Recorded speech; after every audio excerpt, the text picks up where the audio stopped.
আজকে আমাদের সস্তার কোমলিকার জন্মদিন। অনেকেই হয়তো চেনো কাকে বলছি, এবার অনেকেই হয়তো চেনো না, তারা দেখতে থাকো, অবশ্যই জানতে পারবে। প্রথমেই আমি আর প্রিয়াঙ্কা চলে গেছিলাম কেক কিনতে ওর জন্য। আমাদের আরেক বন্ধু পর্ণা, ওরও আসার কথা ছিল কিন্তু ওর একটু লেট হয়ে গেছিল, তাই আমরা দুজন মিলেই প্রথমে কেকটা কিনে নিলাম। আজকে যেহেতু অনেকেই ব্যস্ত ছিল তাই অনেক বন্ধুই আসতে পারেনি। কেক কেনার পরেই সোজা চলে গেলাম মধুরিমার বাড়িতে। আমাদেরকে দেখার পরে আমাদের মতনই ড্রেস পরবে বলে এ এখন আলমারি খুলে বসে রয়েছে। যাই হোক, তারপরে 1000 ঘন্টার পর একটা ড্রেস খুঁজে পাওয়ার পরে সেটাই পরে নিয়েছিল।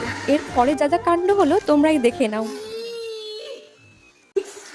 এই হয় করে নিলে আবার একটু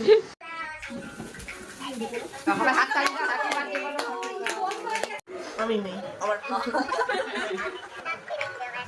জোর করে খাইয়ে বললোই खो न जाइए तारे जमीन पर।